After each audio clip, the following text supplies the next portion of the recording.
بسم اللہ الرحمن الرحیم۔ حضرت ابو ذر رضی اللہ تعالی عنہ فرماتے ہیں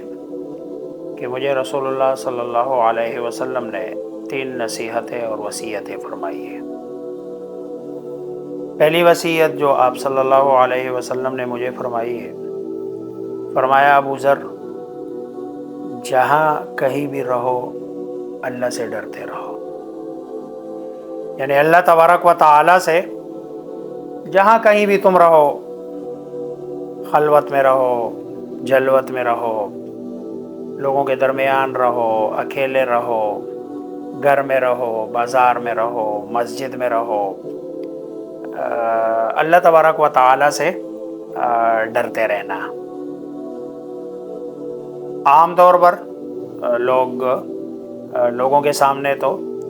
اپنا آپ دیندار دکھانے کے لیے، ریاکاری کے لیے، دکھاوے کے لیے کر رہے ہوتے، اچھے کام بھی کر رہے ہوتے، وہ اللہ سے نہیں ڈر رہے ہوتے ہیں، بندے کو دکھا رہے ہوتے ہیں، بندے کو جو ہے نا اپنا آپ شو آف کرا رہے ہوتے ہیں کہ میں بڑا دیندار ہوں۔ سب سے جو بڑا گناہ ہے، سب سے جو خطرناک گناہ ہے، وہ خلوت کا گناہ ہے کہ بندہ جب خلوت میں ہونا اور اس وقت بھی اللہ تبارک و تعالی سے ڈرے۔ آج کے معاشرے میں جب سے نیٹ اور جو ہے نا موبائل اور یہ چیزیں آئی ہے تو خلوت کے گناہ بہت زیادہ ہو گئے۔ اب تو گناہ کے لیے جلوت میں جانے کی ضرورت بھی نہیں ہوتی، موبائل پاس ہے، آپ کی فلم ہے موبائل میں ہے، آپ کی ویڈیوز ہے، آپ کی غیر محرم سے گفتگو ہے، اس سے چیٹ ہے، اس سے باتیں ہیں، یہ سارے کے سارے کام بستر کے اندر ہو رہے ہوتے ہیں۔ آپ حاجی صاحب بھی ہے، آپ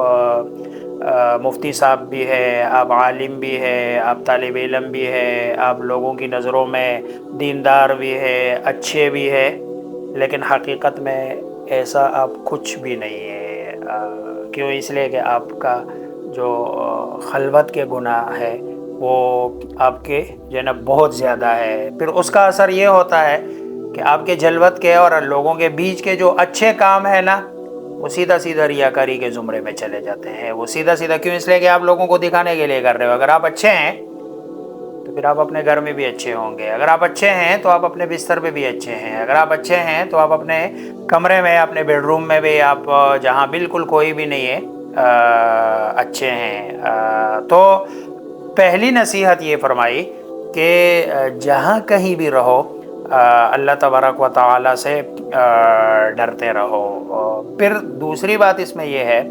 کہ گناہ بھی، اللہ سے ڈرنے کا مطلب یہ ہے کہ آپ گناہ چھوڑ دیں۔ وہ آج کل ایک جملہ بولا جاتا ہے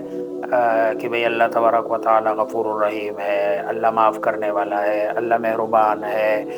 بندہ گناہ بے گناہ کر رہا ہوتا ہے اور کہتے ہیں کہ اللہ مہربان ہے۔ یہ جملہ ٹھیک ہے اور بڑا اچھا جملہ ہے،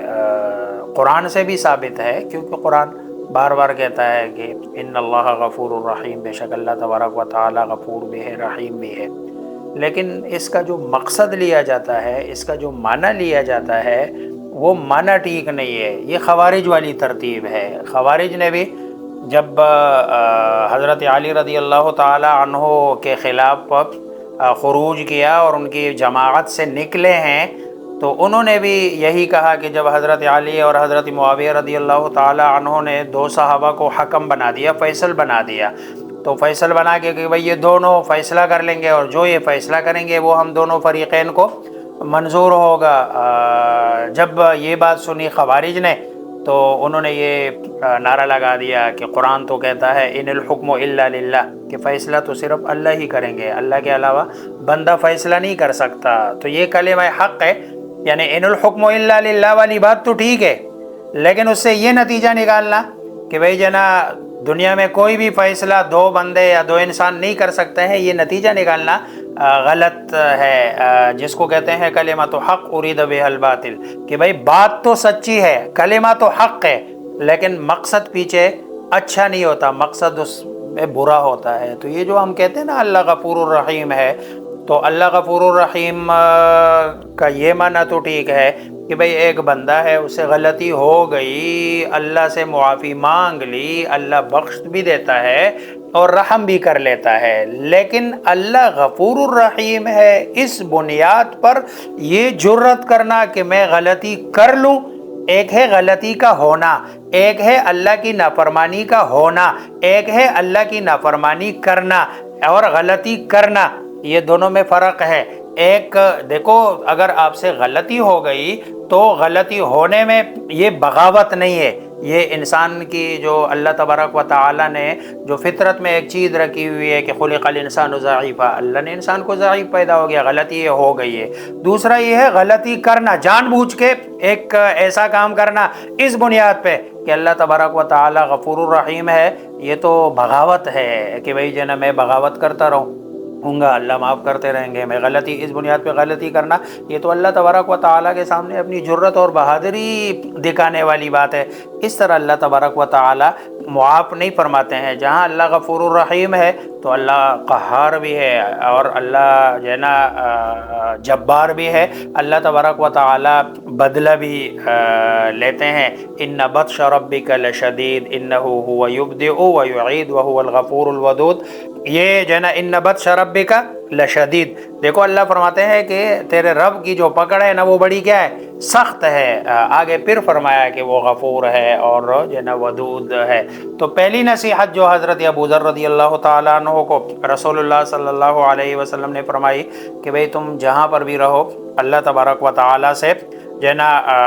ڈرتے رہو۔ دوسری نصیحت یہ فرمائی ہے کہ اگر کوئی گناہ ہو جائے تو فوراً اس کے بعد نیکی کر لو۔ اب یہ دوسری نصیحت ہے، اب گناہ ہو جائے اور گناہ ہونے کے بعد فوراً اس کے بعد نیکی کر لو، اور اس کا فائدہ یہ ہوگا کہ وہ جو گناہ ہوا ہے اس گناہ کی وجہ سے جو اللہ کی ناراضگی ہوئی ہے اس نیکی کی وجہ سے اللہ تبارک و تعالی راضی ہو جائیں گے۔ اب جیسے مثلاً بچہ ہے جو نا پیرنٹس کے سامنے یا جو نا کوئی غلطی کر لیتا ہے، لیکن اس غلطی کے بعد پھر ایک اچھا کام کر لیتا ہے، اس اچھے کام کی وجہ سے اس کی وہ غلطی پچھلی والی کیا ہو جاتی ہے، چھپ جاتی ہے، اور پیرنٹس یہ سمجھتے ہیں کہ نہیں ہمارا بچہ سمجھ گیا، سمجھدار ہو گیا۔ بھائی نہیں، یہی اللہ تبارک و تعالی بھی کرتے ہیں۔ جب بندہ قرآن میں تو اللہ فرماتے ہیں ان الحسنات یذہبن السیئات، کہ بھائی آپ نے نیکی کر لی ہے تو نیکی کرنے کے بعد وہ جو پچھلا تمہارا گناہ ہے وہ گناہ سارا جو ہے نا مٹ گیا، ختم ہو گیا، اور اس سے بندہ جو بندے کے دل پہ گناہ کی وجہ سے ایک نقطہ لگتا ہے وہ نقطہ بھی جو ہے نا مٹ جاتا ہے، ورنہ تو دل پہ نقطہ لگتے یہ بالکل دل سیاہ کالا ہو جاتا ہے۔ اس وقت معاشرے میں سارے لوگوں کے دل بالکل سیاہ کالے ہوئے ہیں، اور سیاہ کالے ہونے کا سب سے بڑی دلیل یہ ہے گناہ کو گناہ لوگ نہیں سمجھتے ہیں،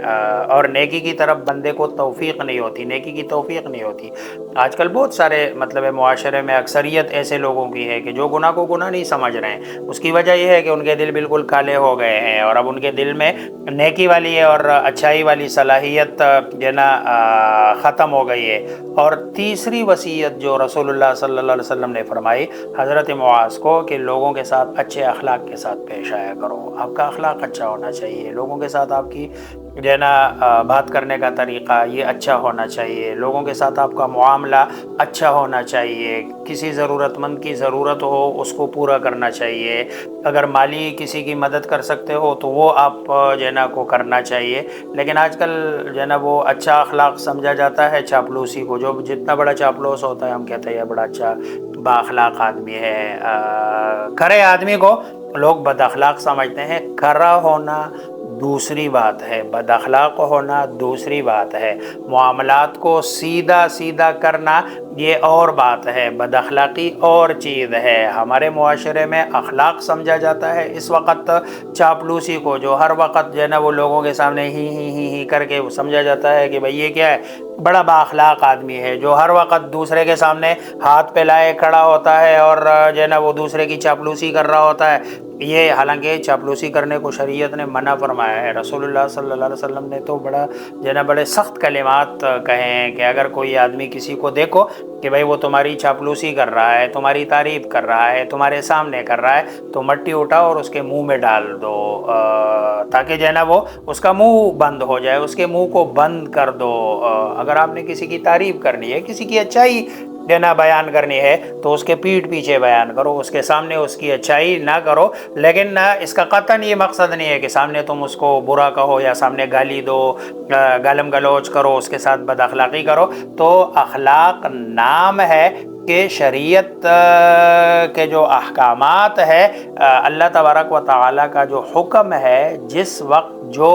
بندے کی طرف متوجہ ہو جائے اس کے تقاضے پر عمل کرنا۔ مثلا کسی کی خوشی ہے، اس کی خوشی میں خوشی ہونا، یہ اچھا اخلاق ہے۔ کسی کی خوشی پہ ناراض نہیں ہونا۔ اب اگر کوئی بندہ ناراض ہوتا ہے، اس کا مطلب ہے یہ بد اخلاق آدمی ہے۔ کسی کے غم میں غمگین ہونا، کسی کو دکھ ہے، تکلیف ہے، اس کے غم میں غمگین ہونا، یہ جو ہے نا اچھا اخلاق ہے۔ اگر کسی کو غم ہے تو اس کے غمی میں جا کر اس کو تسلی دینا، یہ اچھا اخلاق ہے، یہ اخلاق حسنہ ہے۔ اسی طرح جو ہے نا اپنے گھر والوں کے ساتھ اچھے اخلاق کے ساتھ پیش آنا۔ اچھے اخلاق سے پیش آنے کا مطلب یہ ہے ان کی ضرورتیں پوری کرنا، ان کی ضروریات کا خیال رکھنا۔ اسی طرح جو ہے نا ان کے جتنے بھی جو ہے نا معاملات ہیں، ان سارے معاملات کو اپنے طور پر خود ہینڈل کرنا، یہ اچھا اخلاق ہے۔ تو یہ 3 نصیحتیں ہیں کہ جو حضرت ابو ذر رضی اللہ تعالیٰ عنہ کو رسول اللہ صلی اللہ علیہ وسلم نے فرمائی، اور یہی جوامع الکلم ہے، گویا کہ 3 جملوں میں آپ صلی اللہ علیہ وسلم نے پورا دین بند کر دیا۔ پہلی یہ ہے کہ جہاں کہیں بھی رہو اللہ سے ڈرتے رہو، اور یہ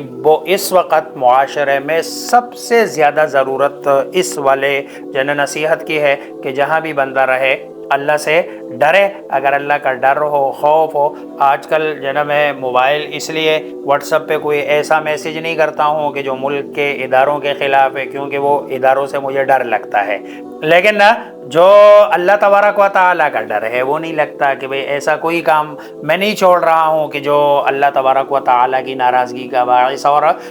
سبب بنے۔ اب دیکھو اس کا مطلب ہے کہ ادھر ڈر ہے، ادھر خوف ہے، لیکن ادھر ڈر نہیں ہے، ادھر خوف نہیں ہے۔ میں حکومت سے ڈرتا ہوں کہ کوئی ایسا میسیج نہیں کرتا، کوئی ایسی بات نہیں کرتا کہ جو ان کے خلاف ہو۔ کیوں؟ اس لیے کہ مجھے جو نا یہی لگتا ہے کہ سائبر کرائم والے آ جائیں گے، مجھے پکڑ لیں گے، پکڑ کے لے جائیں گے۔ اب یہ مجھے ڈر ہے،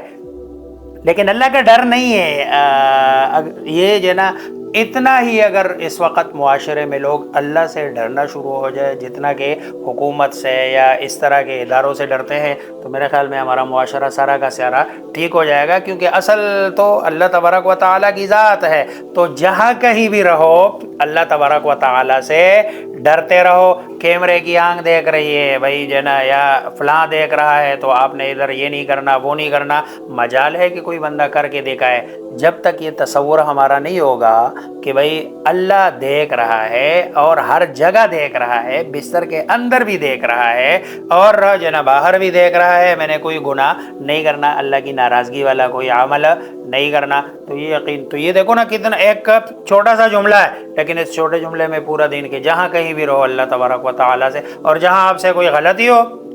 گناہ ہو، اس کے بعد جو ہے نا توبہ کر کے اور نیکی کا کام کر لو، پچھلا گناہ اللہ تبارک و تعالیٰ معاف فرما دیتے ہیں۔ اور تیسری نصیحت یہ فرمائی ہے کہ لوگوں کے ساتھ اچھے اخلاق سے پیش آؤ، گویا کہ حقوق اللہ اور حقوق العباد دونوں کو ساتھ لے کے چلو، اللہ راضی ہوں گے۔ اللہ مجھے آپ سب کو سمجھنے عمل کرنے کی توفیق